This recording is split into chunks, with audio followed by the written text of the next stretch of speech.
नमस्कार। देवरिया की आवाज रेडियो केसरी से प्रस्तुत है स्थानीय हालचाल। पहले मुख्य हालचाल। देवरिया पुलिस ने हत्या के मामले में फरार चल रहे 2 लोगों को किया गिरफ्तार। परीक्षा देने जा रही एक महिला की सड़क हादसे में मौत। और महिलाओं के भेष में चोरी करने आए चोरों को लोगों ने पकड़ा। दावत में आए एक व्यापारी को पैर में मारी गोली, स्थिति गंभीर।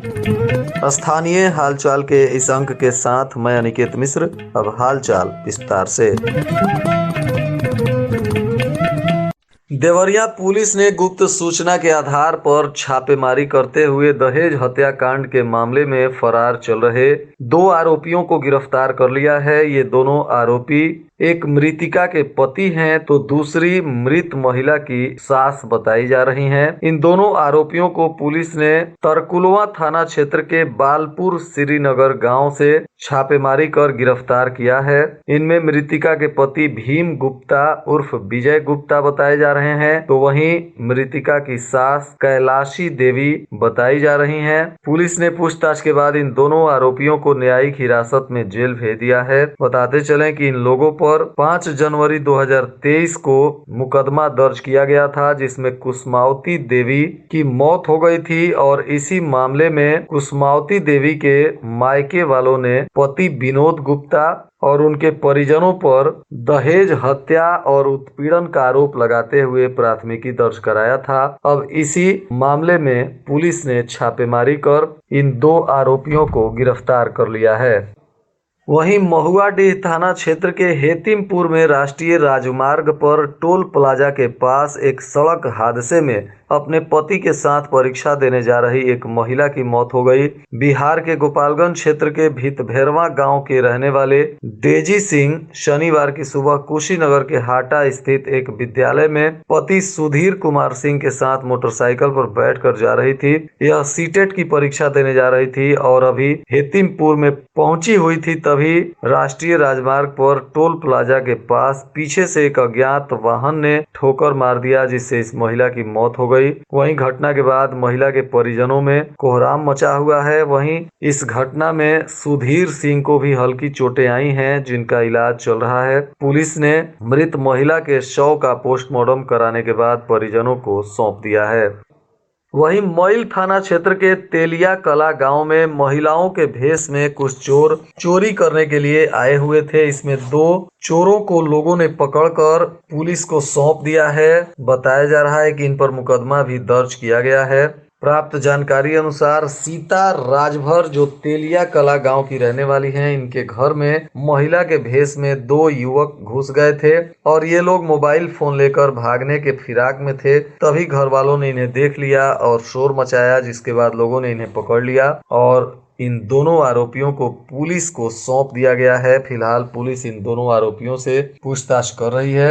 इन दोनों चोरों की पहचान मऊ जिले के मधुबन थाना क्षेत्र के चक्की मूसा डोभी गांव निवासी भुवन चौहान और तेलिया कला गांव के रहने वाले मिंटू के रूप में हुई है।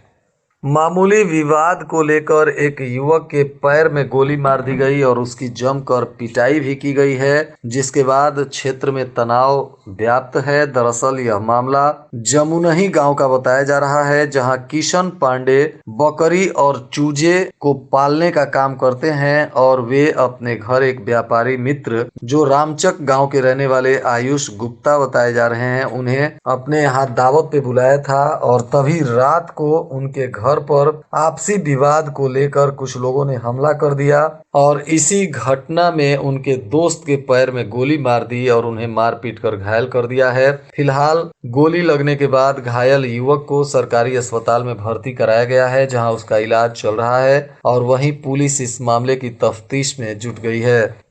नागरी प्रचारिणी सभा की ओर से इस बार विश्व नागरी रत्न से श्रीलंका की शिक्षक कौशल्या सुमाली लक्सलानी को सम्मानित किया जाएगा। वह श्रीलंका में भारतीय दूतावास में सहायक के रूप में काम करने के अलावा कैडी में पद्यांजलि हिंदी निकेतन के भारतीय भाषा को बढ़ावा दे रही हैं। पुरस्कार ग्रहण करने के लिए उनका शहर में आगमन हो गया है। संस्था की ओर से शनिवार को मंत्री डॉक्टर अनिल कुमार त्रिपाठी, आचार्य परमेश्वर जोशी ने यह जानकारी दी। उन्होंने बताया कि कोई विदेशी पहली बार जिले में आकर नागरी प्रचारिणी सभा में यह सम्मान ग्रहण करेगा। बताया जा रहा है कि कौशल्या सुमाली ने दक्षिण भारत हिंदी प्रचार सभा मद्रास और केंद्रीय हिंदी संस्थान आगरा से हिंदी की शिक्षा ली है।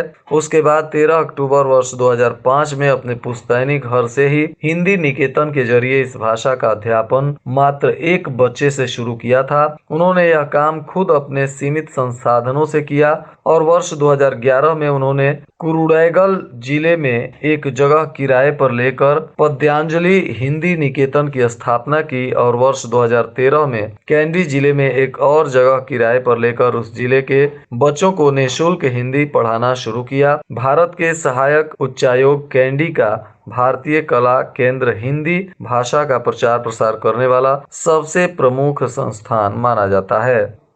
ट्रेन के चपेट में आने से एक युवक की मौत हो गई। यह मामला भटनी का बताया जा रहा है, जिसके बाद सोशल मीडिया के जरिए मृतक की पहचान हो गई।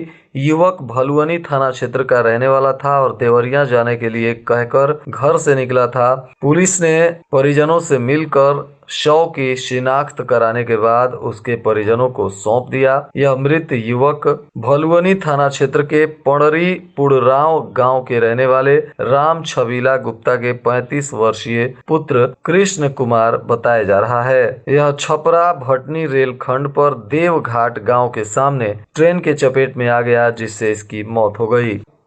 स्नातक निर्वाचन को लेकर शराब की दुकान बंद किए जाने के बाद माफिया शराब की दुकान बंद कर आसपास के दुकानों में महंगे दाम पर शराब बेचने का काम कर रहे हैं। कोतवाली पुलिस ने नगर के एक चाय की दुकान से 3 युवकों को शराब बेचते हुए पकड़ लिया और आगे भी पुलिस अब सक्रियता से इस मामले को लेकर जांच पड़ताल कर रही है। बताते चले कि स्नातक निर्वाचन को लेकर शासन के निर्देश पर शनिवार की शाम 4 बजे से सोमवार की शाम 5 बजे तक शराब की सभी दुकानें बंद हैं। इसी बीच मौका देखकर सलेमपुर देवरिया मुख्य मार्ग पर स्थित जिला सहकारी बैंक के समीप एक चाय की दुकान में शराब रखकर ये तीनों लोग शराब बेच रहे थे। तभी गश्ती कर रही पुलिस को संदेह हुआ और पुलिस ने छापेमारी कर शराब भी बरामद की, साथ ही इन आरोपियों को गिरफ्तार कर लिया।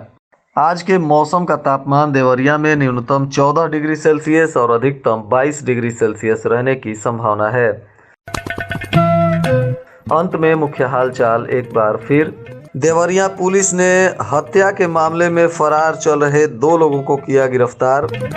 परीक्षा देने जा रही एक महिला की सड़क हादसे में मौत और महिलाओं के भेष में चोरी करने आए चोरों को लोगों ने पकड़ा।